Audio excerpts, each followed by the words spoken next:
വേനൽ കടുത്തതോടെ ശുദ്ധജല ക്ഷാമത്തിൽ പൊറുതിമുട്ടി കുട്ടനാട്. വേനൽ തുടങ്ങിയപ്പോൾ മുതൽ കുടിവെള്ളം അവിടെ കിട്ടാക്കനിയാണ്. 10 ദിവസത്തിലൊരിക്കലാണ് പഞ്ചായത്ത് വക കുടിവെള്ളം ലഭിക്കുന്നത്. തണ്ണീർമുക്കം ബണ്ട് തുറന്നതോടെ ഉപ്പുവെള്ളം കയറി ആറും തോടും മലിനമായതോടെ പ്രാഥമിക ആവശ്യങ്ങൾ നിറവേറ്റാൻ പോലും വെള്ളമില്ലാതെ വലയുകയാണ് കുട്ടനാട്ടുകാർ. വെള്ളത്താൽ ചുറ്റപ്പെട്ട പ്രദേശമാണെങ്കിലും കുട്ടനാടിൽ എന്നും കുടിവെള്ളക്ഷാമം രൂക്ഷമാണ്. വേനലായാൽ കുടിവെള്ളക്ഷാമം കടുക്കും. ഇത്തരത്തിൽ വള്ളങ്ങളിലാണ് കുട്ടനാട്ടിലെ പ്രധാന മേഖലയായ കൈനഗിരിയിലേക്ക് വെള്ളം എത്തിക്കുന്നത്. 3 ദിവസം ഇരിക്കുമ്പോഴാണ് ഈ വള്ളങ്ങൾ ഓരോ വാർഡിലും എത്തുക. ഒരു കുടുംബത്തിന് പരമാവധി 200 ലിറ്റർ വെള്ളമാണ് നൽകുന്നത്. ജലക്ഷാമമുള്ള ഓരോ വാർഡിലും 3 ദിവസത്തിലൊരിക്കൽ വെള്ളം എത്തിക്കുമെന്നാണ് പഞ്ചായത്ത് പറയുന്നതെങ്കിലും 10 ദിവസത്തിലൊരിക്കലാണ് പലയിടത്തും വെള്ളം എത്തുക. കുടിവെള്ളവുമായി വള്ളം എത്തിയാൽ പിന്നെ വള്ളക്കാരനും നാട്ടുകാരും തമ്മിൽ വഴക്ക് പതിവ്. ആവശ്യത്തിന് വെള്ളം കിട്ടാത്തതാണ് പ്രശ്നം.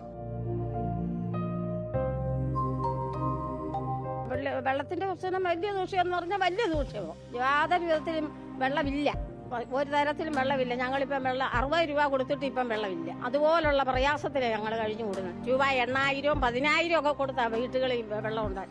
മൂക്കിന് മേലെ കൊണ്ടുവരാൻ മേല. അങ്ങനെ ഞങ്ങൾ കിടന്ന് കഷ്ടപ്പെടുക വെള്ളത്തിന്. 40 കൊല്ലം മുമ്പ് സ്ഥാപിച്ച പൈപ്പാണ് കുട്ടനാട്ടിലുള്ളത്. പൊട്ടിയും തുളവീണും നശിച്ച പൈപ്പിലൂടെ കിട്ടുന്നത് മലിനജലം. ചിലയിടത്ത് അതുമില്ല. എന്നാൽ ബില്ലിന് ഒരു മുടക്കവുമില്ല. മെയിൻ പ്രശ്നം തന്നെ ഈ കുടിവെള്ളം തന്നെയാണ് ഏറ്റവും വലിയ പ്രശ്നം. കുടിവെള്ളം എന്ന് പറയുന്നത് ഈ 40-45 വർഷം മുമ്പിട്ട പൈപ്പിനകത്തൂടെ വരുന്ന വെള്ളം എന്ന് പറഞ്ഞാൽ മലിനയില്ല. അതായത് അവിടെ ഇവിടെ എല്ലാം പൊട്ടലാണ്. കഞ്ഞി പ്രാഥമിക ആവശ്യങ്ങൾക്ക് പോലും പറ്റാത്ത തരത്തിലുള്ള വിഷാംശം കലർന്ന വെള്ളമാണ്. അതാണ് ഞങ്ങളിവിടെ ജനേരിയയ്ക്ക് ഉപയോഗിച്ചുകൊണ്ടിരുന്നത്. ഇപ്പം അതിനും പറ്റത്തില്ല, കാരണം ഉപ്പായതുകൊണ്ട് അതിനും പറ്റത്തില്ല. മുമ്പൊക്കെ വെള്ളക്ഷാമം രൂക്ഷമാകുമ്പോഴും പ്രാഥമിക കൃത്യങ്ങൾക്കും മറ്റ് അത്യാവശ്യ കാര്യങ്ങൾക്കുമൊക്കെ ആറ്റിലെയും തോട്ടിലെയും വെള്ളം ഉപയോഗിക്കാമായിരുന്നു. എന്നാൽ തണ്ണീർമുക്കം ബണ്ടുറന്നതോടെ ആറ്റിലെയും തോട്ടിലെയും എല്ലാം വെള്ളത്തിൽ ഉപ്പുവെള്ളം കയറി.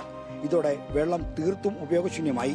ഇതാണ് കുട്ടനാട്ടിലെ ജലക്ഷാമം ഇത്രയും രൂക്ഷമാക്കിയത്. പഞ്ചായത്തിന്റെ കുടിവെള്ള വിതരണം കാര്യക്ഷമമല്ലാത്തതിനാൽ വെള്ളം വില കൊടുത്തു വാങ്ങിയാണ് ആളുകൾ ഉപയോഗിക്കുന്നത്. ഒരു ജാർ വെള്ളത്തിന് 60 രൂപ നിരക്കിലാണ് വെള്ളം വാങ്ങുന്നത്. ഇത് വലിയ സാമ്പത്തിക ബാധ്യതയുമാകുന്നുണ്ട്. അപ്പം നമുക്ക് അടിയന്തരമായിട്ട് ചെയ്യാൻ പറ്റുന്ന ഈ കിഴക്കൻ പ്രദേശങ്ങളിൽ ഒരു ഓവർ ടാങ്ക് ഉണ്ടാക്കി അതിനകത്തുനിന്ന് വെള്ളം കിട്ടിയാൽ മാത്രമേ ഉള്ളൂ. അതിനൊരു നല്ല പദ്ധതി, നല്ലൊരു ഫണ്ടും ഉണ്ടെങ്കിൽ മാത്രമേ നമുക്കിപ്പോൾ മുന്നോട്ട് നീങ്ങാൻ പറ്റത്തുള്ളൂ. അത് ആകുന്നവരെ നമ്മൾ ഈ വള്ളത്തിൽ വെള്ളം കൊടുക്കുക എന്ന് പറഞ്ഞാൽ ഒരു പഞ്ചായത്തിൽ വെള്ളം കൊടുക്കാനായിട്ട് ഇപ്പോൾ 6-7 വള്ളങ്ങളാണ് ഉള്ളത്. അതിൽ കൂടുതൽ വെള്ളം അനുവദിക്കാനായിട്ട് വള്ളത്തെ പോകാനും ടാങ്ക് കിട്ടാനും വളരെ ബുദ്ധിമുട്ടുള്ളത് കൊണ്ട് ആളുകൾ അത് മുന്നോട്ട് വരുന്നില്ല. പിന്നെ ഈ പൈസയുടെ ഒക്കെ പ്രശ്നങ്ങൾ ഉണ്ടായിരുന്നു. ഇപ്പം എത്രയാണോ പണിതത് അതിനെല്ലാം പൈസ കൊടുത്തിട്ടുമുണ്ട്. യാത്രാ സൗകര്യം തീരെയില്ലാത്ത കുട്ടനാടിന്റെ ഉൾപ്രദേശങ്ങളിൽ ജലക്ഷാമം മൂലമുള്ള ദുരിതം ഇതിലും ഇരട്ടിയാണ്. ഈ അത്യാധുനിക കാലത്തും അടിസ്ഥാന സൗകര്യങ്ങളില്ലാതെ ഇങ്ങനെ കുറെ മനുഷ്യർ ഇവിടെ ജീവിക്കുന്നുണ്ടെന്ന് സർക്കാർ തിരിച്ചറിഞ്ഞാൽ നന്ന്.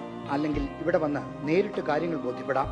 വീഡിയോ ജേർണലിസ്റ്റ് ജിനേഷിനൊപ്പം റിപ്പോർട്ടർ ആർ. ശ്രീജിത്തിൻ, റിപ്പോർട്ടർ, ആലപ്പുഴ.